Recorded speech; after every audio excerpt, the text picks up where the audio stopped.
Hello, everyone.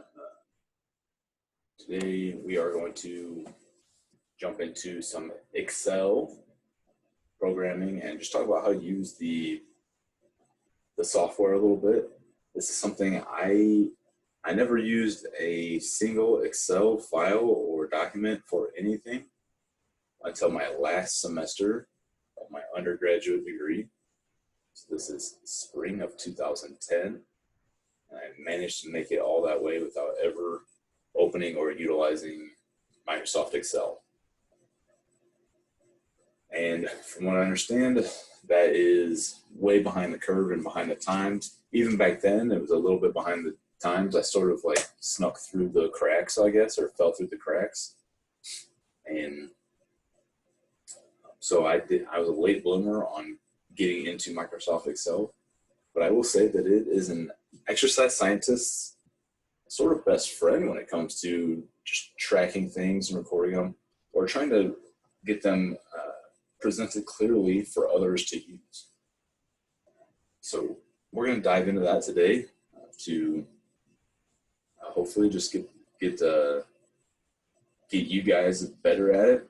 I want to share a little bit about what I know. We're not going to jump in too hard. I think a lot of you are probably more, I can almost guarantee that all of you are more proficient with this software than I was first getting into it. But as I'm about a dozen years into coaching now, this is something that I refer back to and utilize on a very regular basis.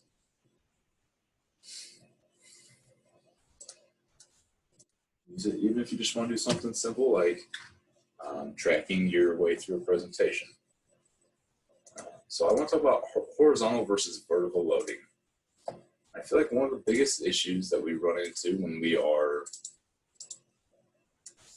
creating programs and trying to share them is just very simply how they are organized and created. So here's a list I had written out. I kind of like dissected and pulled it apart. And if we were to, I don't know if this will end up in the same order that I put it together in originally, but let's say we go with, let's put the Romanian deadlifts here, we'll pair that with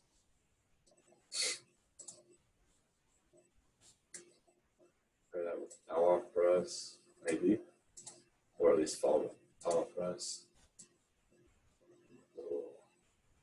Here, dumbbell goblet squat, broad jump.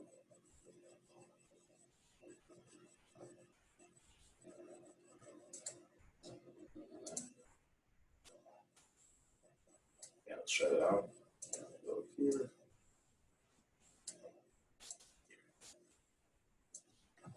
Okay, so here is 1, 2, 3, 4, 5, 6, 7, 8. 8 exercises for a given lift.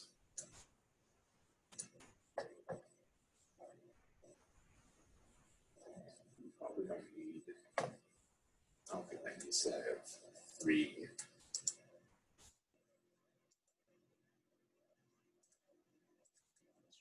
Let's try that instead. Let's go with this guy. The knee over. I don't know why they've got so many squares on it, but I'm just going to reduce it down to 1 and try to clean things up a little bit. So we just want to make this as clean as we can. So for whatever reason, I had it saved in a different format.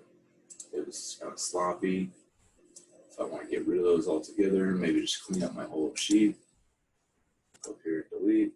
Okay, now we are a little bit cleaner. If I want to organize all that, kind of make it look similar, fill all borders here. Those, I delete those. There we go. Hey, all right. So that's looking a little bit better than it used to. And then for me, yes, it bothers me that there's some of these have all caps and some are bigger. I guess they're all caps. So let's see if we can make them uniform. That looks better, doesn't it? All fit into the box there. Okay, now we're kind of getting somewhere. These are all good exercises, right? I think so too. Okay, so let's say we wanted to do dumbbell Romanian deadlifts. Let's say we wanted to do 3 sets of 10 on everything. 3 by 10.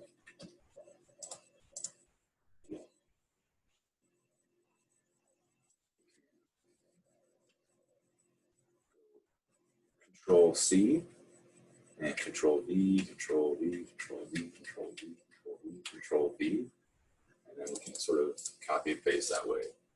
Because if we hit, sometimes you can drag downward like that. The problem with that is you'll get the Excel file thinks that you are increasing the numbers along the way. So it doesn't really give you what you want. So there are so many options, and sometimes Excel tries to be intuitive and predict what you're trying to do. And sometimes that's a headache. And sometimes it's really awesome and it's impressive how it almost seems like it's just like artificial intelligence. It's just crazy how sometimes it reads your mind. And then some other times it just makes you want to throw your computer in the trash. So it's a great program. All you have to do is learn how to use it. Okay, so let's say you and I, we see this lift and we know that we want our lifters doing 10 reps of Romanian deadlift and then 10 reps of power off press and then 10 reps of dumbbell goblet squat. If you and I look at this and we know that we want them going down the line to do 10 reps on everything and then coming back up to do 10 reps of everything and then doing a third set of 10 reps of everything, how can we put that on paper without having to explain it? Well, a simple way just might be to annotate over here.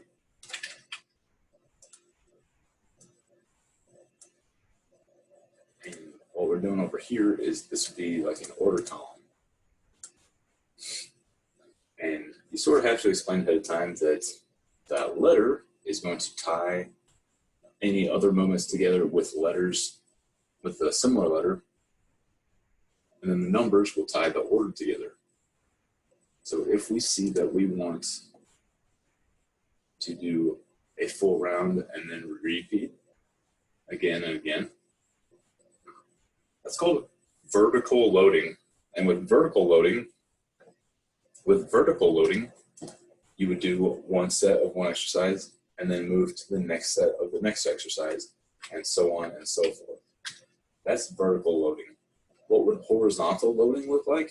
Horizontal loading would look like 1, 2, 3 sets, all of the dumbbell Romanian deadlift, and then 1, 2, 3 sets of pull-off presses. How would we annotate that? Well, for me, if I was going to do that, I would just go with alphabetical order.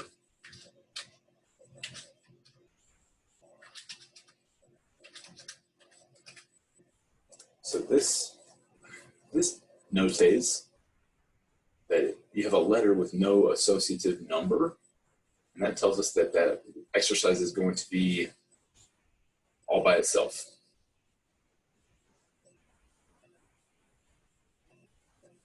And you would do 3 sets there before you move on to the next set or next exercise for 3 sets there, and so on and so forth.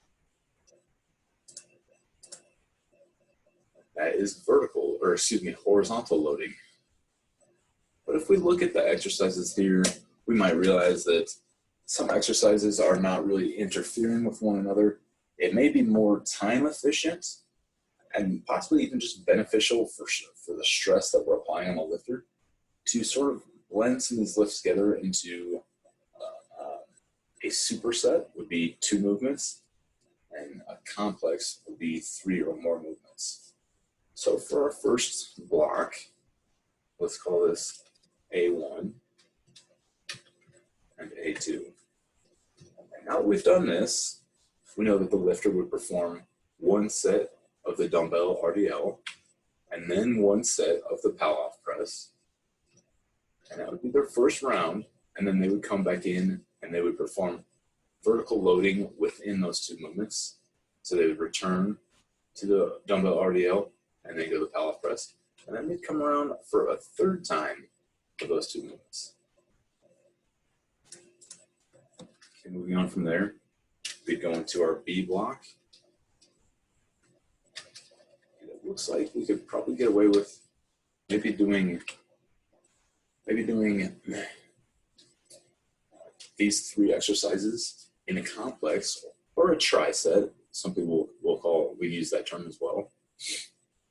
And in this setting, we would also have vertical loading within the complex or the tri-set, and which would go from B1 for one set, B2 for one set, into B3 for one set, and we'd repeat that process 3 times.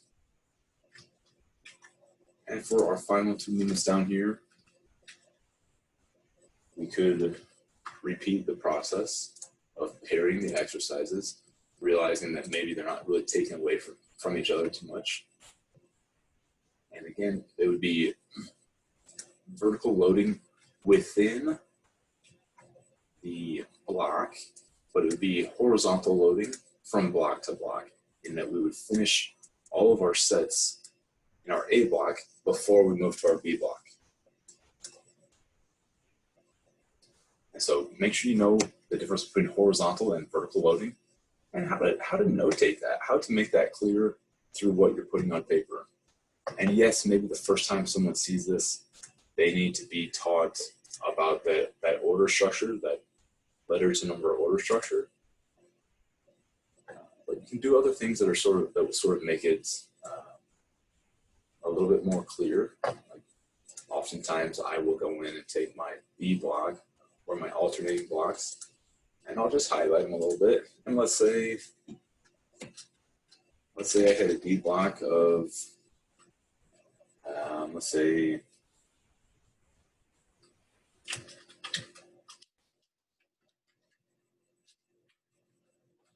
they were a cheerleader and they were a flyer, and I wanted them to have a stronger neck to prevent concussions, and potentially maybe they're at risk of getting dropped, and I want them to stay safe. So I'm trying to protect his or her neck,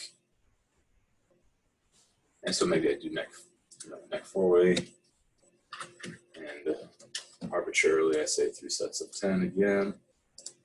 And I would also highlight that just to help the reader kind of pick up on this. A block is going to be vertically loaded within itself, but horizontally loaded in that we're going to perform all of our A block exercises before we move to the next block.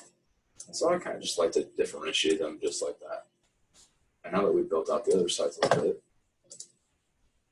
we can make it look nice and neat like that. So that's sort of the power of Excel, is that at first we had sort of a jumbled mess, and now we've got something clean cut and organized. So as exercise scientists, this is going to do a couple things. This is going to help us stay organized for ourselves. It's going to help us communicate our desires and our intentions for training to others.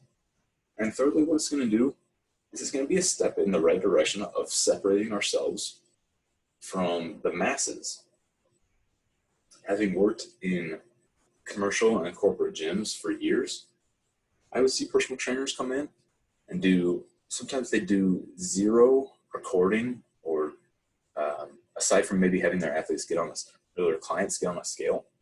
And then when they were tracking lifting programs or programming, it was just sort of chicken scratch on Notepad, which I'm not knocking chicken scratch. That's essentially what my handwriting is. But with this, I was able to create a system for recognizing the flow and the structure of the lift. And so when I wanted to refer back to it, I would have a much better understanding for how that lift actually flowed and what went on.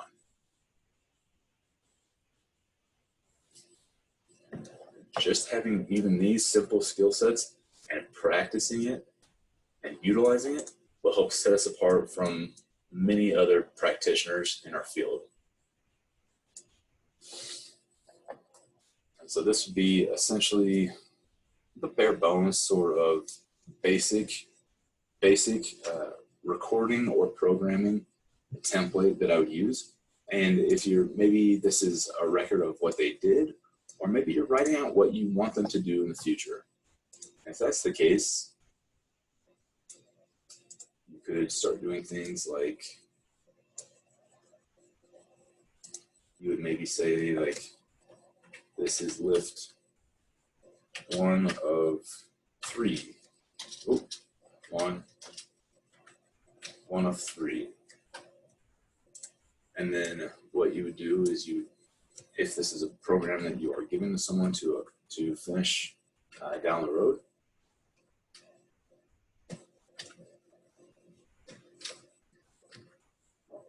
clicking too many buttons over here. So again, just copy, paste it again.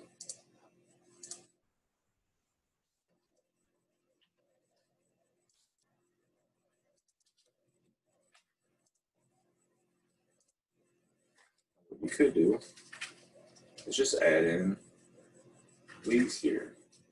So if you want them to do the same thing for 3 weeks in a row,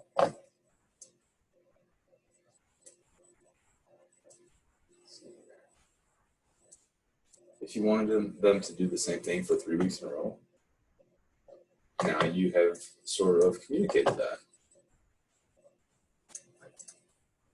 If you wanted them to record maybe their best weight of the week of each of those 3 weeks,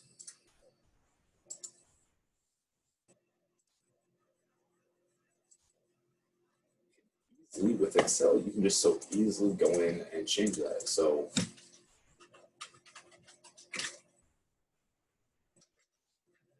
nice thing about Excel, when we are first starting to do some programming, we may very well likely program something out for several weeks and then decide that we want to go in a completely different direction.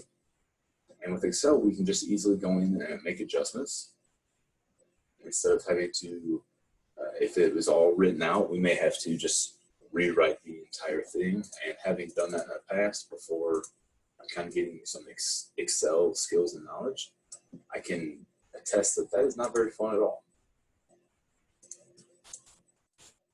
Sort of cheat here is I'm going to click on my number 8 here, and then I'm going to press down on the control button, and that allows me to highlight multiple cells at a time, and then I can make some more edits at the same time.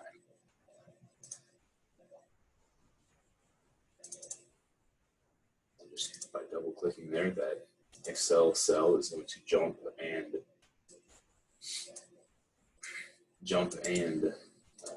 format according to the text that is in those cells, and it just makes life easy. And so we can kind of go through and we can play with it and make it whatever we want. And I would say that this is something that I wish I had been doing earlier in my career, especially as a personal trainer, where staying this organized would have put me ahead of the curve. It would have separated me from the standard personal trainer back in 2006 to 2007. So I started in 2006, and there was out of a staff of 12 to 15 trainers, there was kind of one guy who would be writing down things in a piece of paper that his clients were performing. But it was not modified and personalized like this. And if I had been doing this or had been utilizing a computer, just something simple like that, again, this is close to 15 years ago, that would have separated me from the standard crowd. So to kind of carry that out to and again, we would be doing different exercises in these blocks. I'm not going to type those in, but let's just say we would, okay? Now, that has a good amount of information on it, and it's fairly simple and fairly clear. But let's see if we can do even better.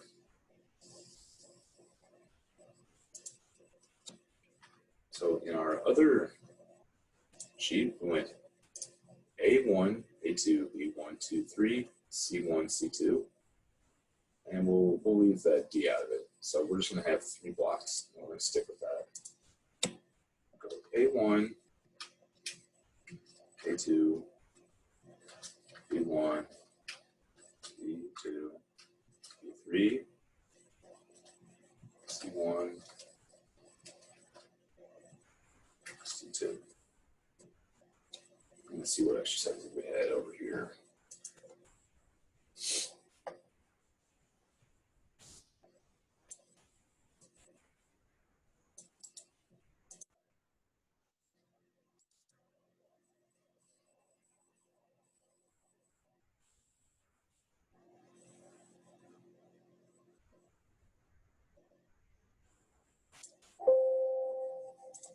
It's not going to let us.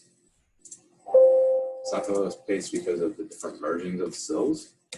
So we're just going to go with DB, RDL. We got a broad jump. What do we have after that? I'll leave the Palloff press. Went to the Palloff press. I did the elbow gob squat. And again, I would be careful with using abbreviations and annotations for people who don't know what you're using. So if I had, now you guys are in the know, so I'm going to be a little bit lazy.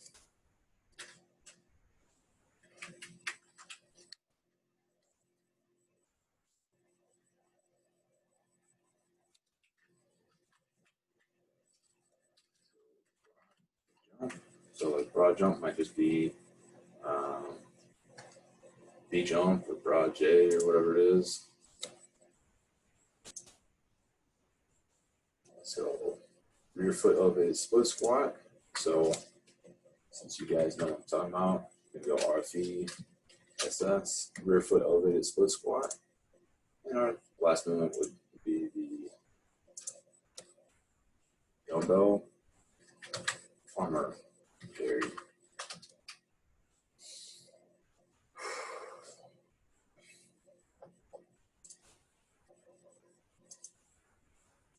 All right, and if I wanted 3 sets of 10 on everything, I can go about it a few different ways.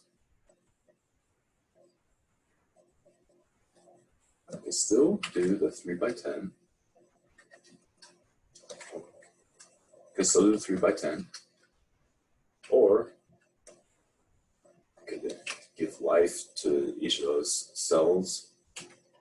And what that does is it makes it a little bit easier, like instead of 3 by 10 here, and maybe used 10s and then 20s and then 30s.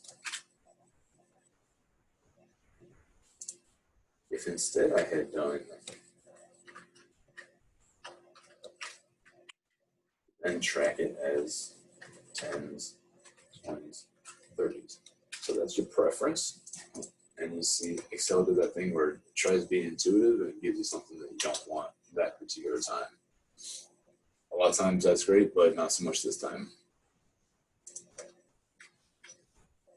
So as we're kind of, so it's up to your preference.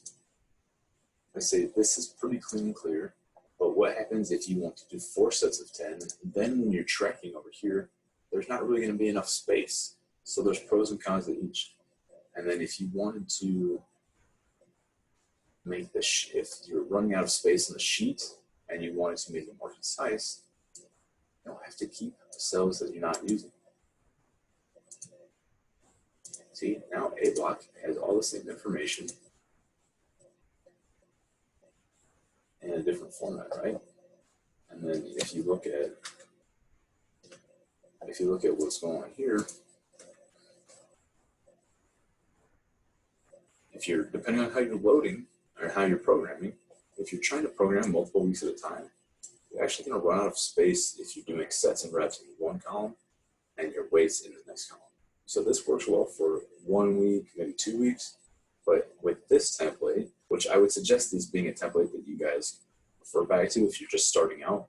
It's simple, it's clean, it works. So what I personally would do is something along the lines of this. I would, let's see, clear these contents. I'll clear those contents out. I would maybe put my sets in there that I'm using, that I'm actually going to use. And if you go in there and you put them to go to the left, and you print this out, then your clients can go in here and they can scribble next to it. They can write something down. They can write whatever way they did next to it. And that works out pretty well. So it's just about kind of figuring out what you want, how you want to communicate clearly, and how you want to keep your templates kind of clean and concise.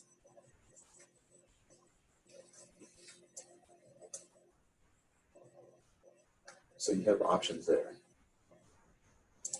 We need to talk about, instead of, we're not going to dive in too deep about tempo. We've talked about tempo with exercise before, and how there is the concentric, isometric, and eccentric contractions. So on our dumbbell RDL, and here's a little trick. If you press the button Alt and then the button Enter, it will jump downward within a cell. And you're going to have 4 tempos. The first one would be your position at the top of the RDL. And maybe we'll just put in a 1 there just to signify that we're going to stabilize the top. And then excuse me. And then you're going to actually, let's do this with our tempo. We're going to go eccentric, isometric, concentric, isometric. So now we know the order of all of our tempos. So sometimes if you're doing a push-up versus a pull-up, you kind of have some guesswork, but we're going to get rid of that. So now we're doing our eccentric tempo for our RDL. In our eccentric tempo, we'll say 2. And then we're going to do the isometric contraction that comes at the bottom of the RDL. And you could do like an X to show, let's do an X to show sort of no pause, or once we're done, as soon as we're done, we're just gonna start coming up. And then concentrically, we'll do a 1 just because we want to signify that there's control there. And then we'll do another 1 at the top of the rep that shows the next isometric position. So in each rep, you're going to have 2 isometric positions that are signifying the controlling portion of just taking pauses within the range of motion, or at the end range of motions. And it comes out to look like that. Not really too bad. All you have to do is get lifters used to the EI-CI pattern and maybe teach them a little bit, and you're good to go. So again, this is a concise way of communicating. And you can put those patterns in on every single one of these movements. Let's say, let's put a pull-up in on the next day. I'm going to go Alt, Enter. Okay, so if we're starting with the E on pull-ups, actually, once you're at the very top, what do you do? And we're going to put in, like some real slow pull-up from the bottom. And then once we're at the bottom, we're going to do a 1-second pause because we don't want to just bungee jump out of the bottom of that position. And then we're going to come back up as fast as we can. And then once we're at the top, what are we going to do? We're going to do another little pause there to slow things down and maintain control. And so now we have really found ways to help communicate so many good things about what we want these lifters to be doing during their lifts.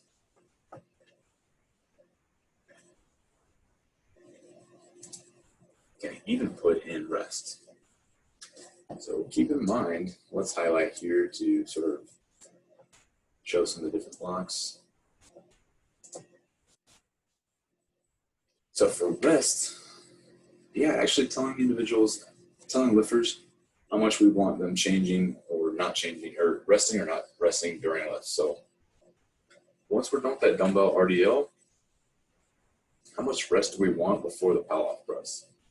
Well, you could leave it blank, or you could put a 0. You could leave it blank or a 0 or an X, and that would show that essentially you just want to get your butt over in the pull-off press.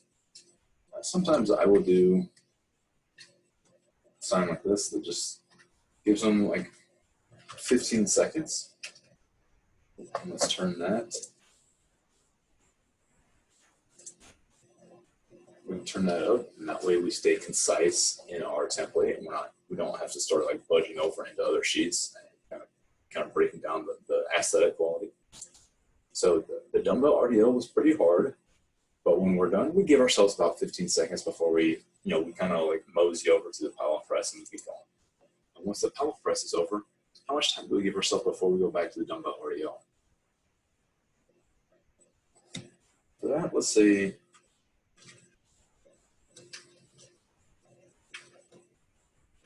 we go 1 minute. I'm addicted to caps locks. I'm a big caps locks guy. You guys probably figured it out by now.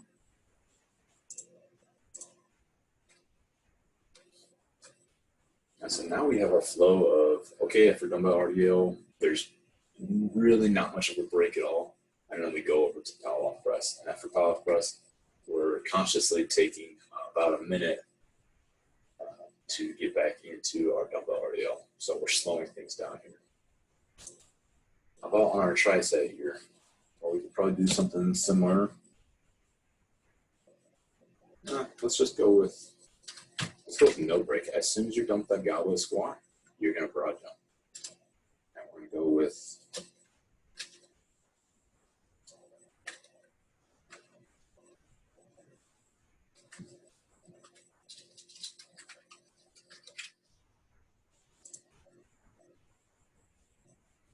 wrap text, but again, I don't mind kind of reading from the side a little bit. That's not too bad.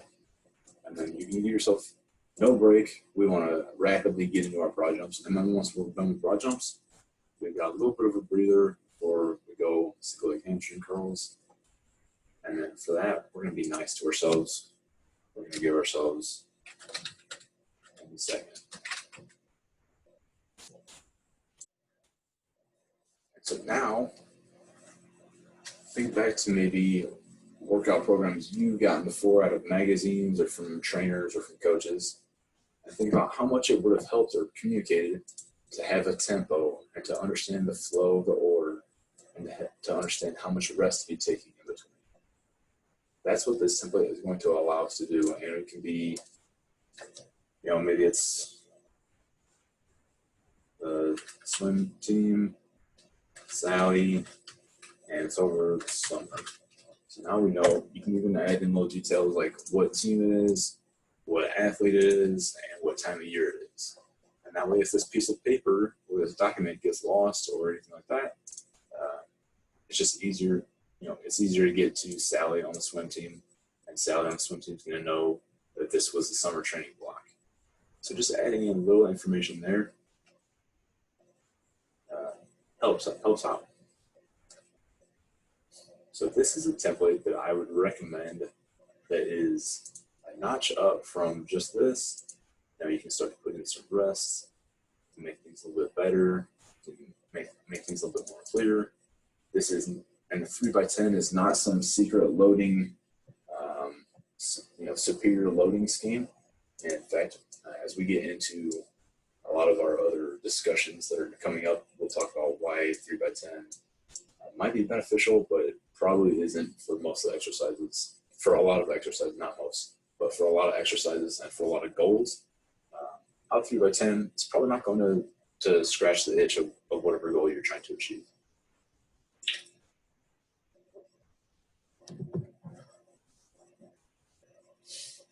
All right, I think we talked about that.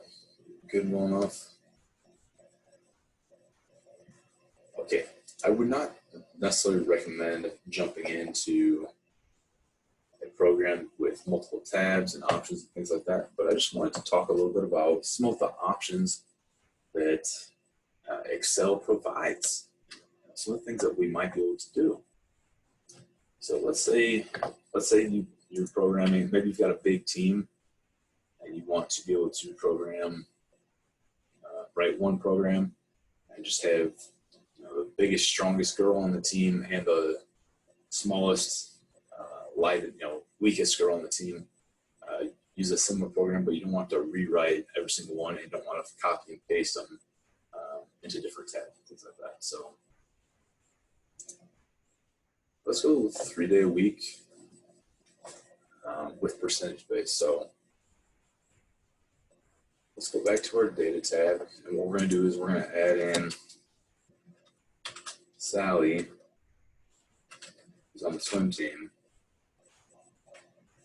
And what we're going to do is we're going to find a few, well, we know she's got goblet squats. So with goblet squats, what's her goblet squat maximum? What's the most she could possibly do? Well, let's say we tested her on that, and that the most she could do was maybe she got up to 80 pounds. Whether she did that for one or she did like 50 pounds for several reps, and we decided that she could estimate to have a one rep estimate of 80 pounds on her goblet squat. Let's see what else might we have. How about that dumbbell RDL? And let's say we did her. Let's say we did her deadlift max, and she deadlifted 200 pounds.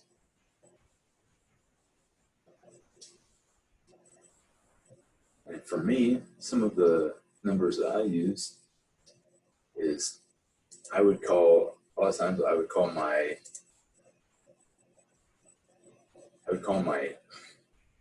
dumbbell RDL. I would call my dumbbell RDL, or I would call an RDL from the deadlift. I would call that about 65%. And then moving to dumbbells, I'm probably going to make that a little bit lighter. So I'd say about 60% of the deadlift max would be my RDL max with dumbbells.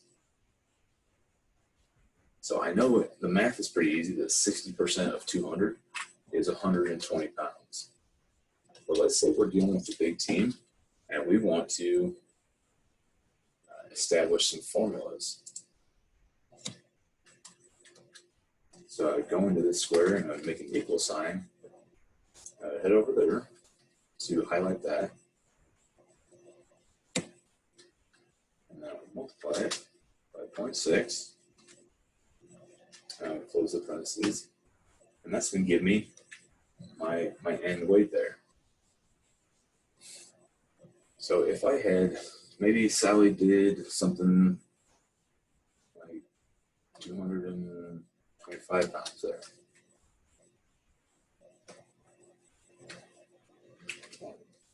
Okay, so 220. So now she's got sort of an awkward weight there. We're probably not going to end up loading dumbbells to a less than a 5, or less than a 5 weight. So what we're going to do, and because it's dumbbells, I forgot that we need to cut it in half again. So we should really, if we want to show how much weight it should be holding per hand, we would actually take our 60% and we'd put it down to a 0.3. And so now from our barbell deadlift, it tells us what we would be holding for a dumbbell in each hand for our dumbbell RDL. Well, let's say, a 66-pound dumbbell would be pretty rare.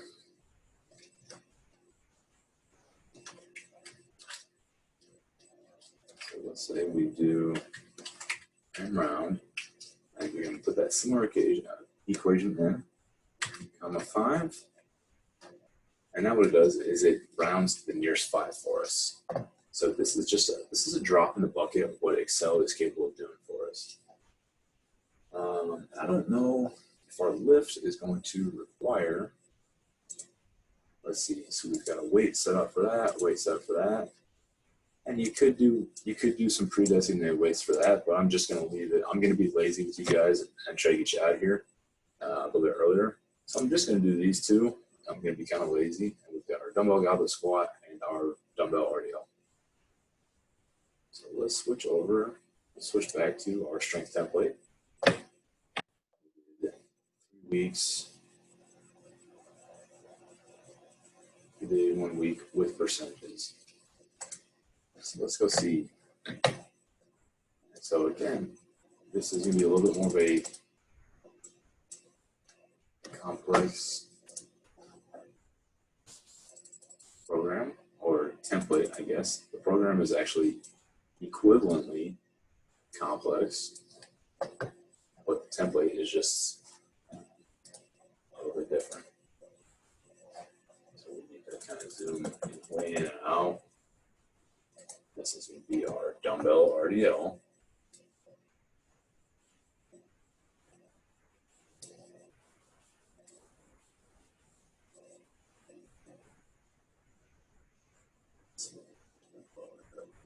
There we go.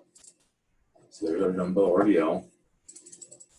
And because this has been pre-programmed, Sally's max is just going to jump up right there. And we were doing 10 reps, we did 3 sets of 10. And let's say we wanted to warm up with 30% and go to 50%, and go to 70%. And so it's automatically going to tell us how much weight Sally should have in each hand for her dumbbell RDL. And then from dumbbell RDL, we would do towel off, rest here.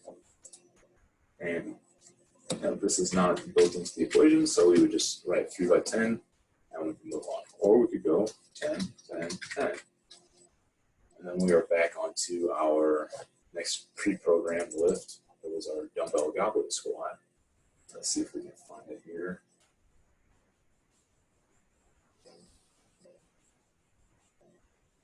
Here we go. There's our goblet squat. And Sally's max of 8 jumps up. And again, we could set it up like that. We say what percentage and intensity we want at. Let's say we go 40, 50, 60. And that's going to be how much weight the single dumbbell that Sally's doing goblet squats with should be. And so that's just another example of a program that you can put in. You have to build it, you have to take time. There's going to be, if you're not already good at Excel, there's going to be a lot of time spent on YouTube checking out Excels on how to create something like this. So for now, what I would advise is building something like this. Keep it simple, something that you can manipulate.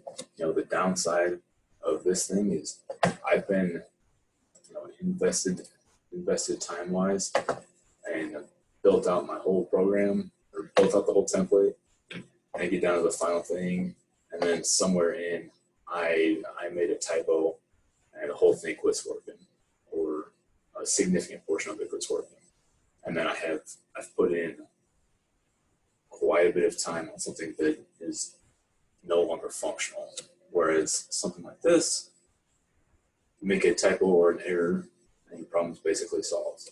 And what you can pair this with, so you could do, let's see, we did 10 reps by 30%. So this is sort of mirroring off of what Sally was doing on the other template. 10 by 50%, 10 by 70%. So what you can pair that with, if you have a big group, instead of giving yourself that big complex template, such as this, where maybe you don't have the skills or the know-how to build it up, and hopefully if that's something you want to do, I would challenge you to grow your skills and your know-how. That's going to carry over, and Excel's not going anywhere. It's been around, and it's a great program. But if you're not ready to do all that, but you have a group that you want to train, and you want to personalize what they're doing,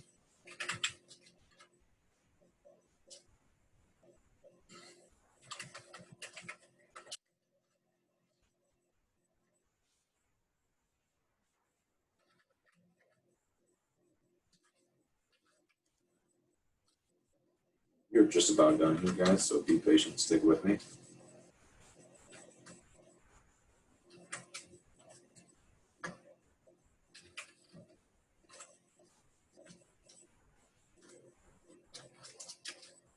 So if you wanted to keep your main template, your individual template for your athletes simple, Sally on here, and her dumbbell RDL max was 65 pounds per side. And then what you could do is you could do an equation. And we're going to grab that one, and we're going to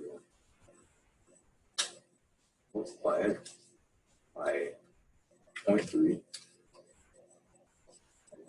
comma space 5, close it. That's it.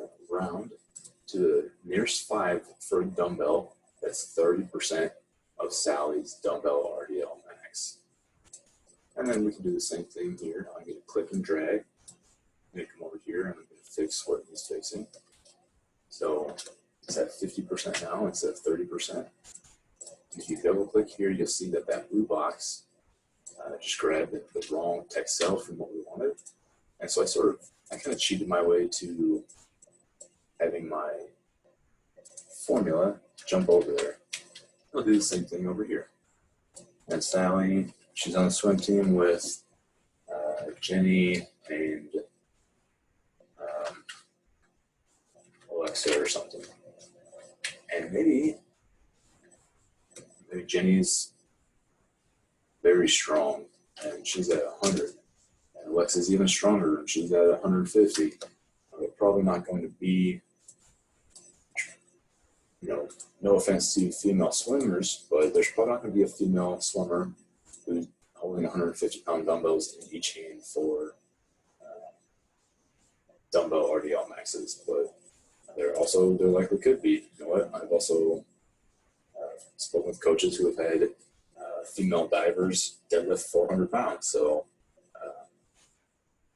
anything is possible. And clicking and dragging, I'm going to get my equations to match up to what my lifter's needs. And so instead of taking this complex sheet and individualizing it, having different names that kick out to different maxes, and printing out every different sheet, you could print these all out individually with very little formulas on it. And then you could just set up your team's needs for the day or needs for the week on another sheet and just use some formulas like that. Yeah, we even stuck some equation practice in here. So let's do addition. Oh boy. Addition. So we do equal sign, parentheses, 1 plus 1, close parentheses. That gives us 2. Let's go equal sign, parentheses, 2 minus 1, close parentheses, gives us 1.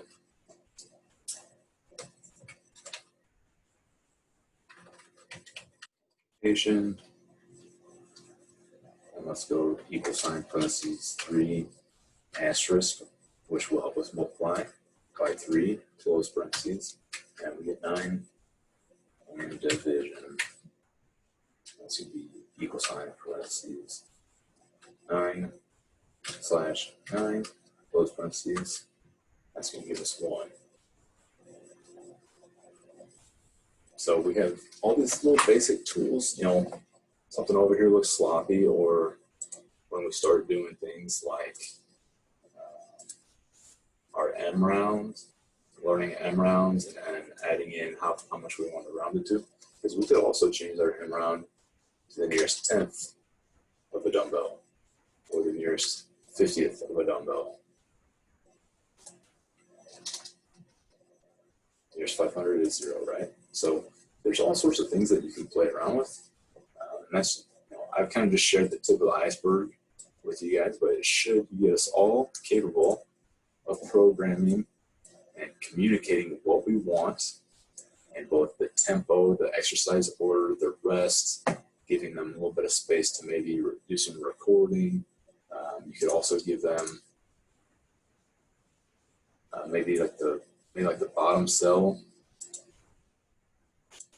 So maybe 3 sets of 10, and then the bottom cell is space to record. So maybe instead of recording laterally over here, their best set of the day, they write it down here, and then the next week they can kind of compare whatever they did the previous week and try to beat it. So that is Excel, and this is the program I would advise everyone kind of get comfortable using.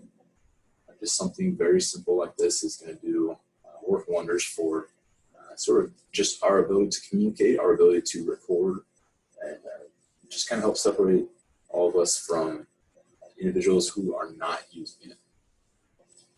All right, see you guys next time, even though you couldn't see me today.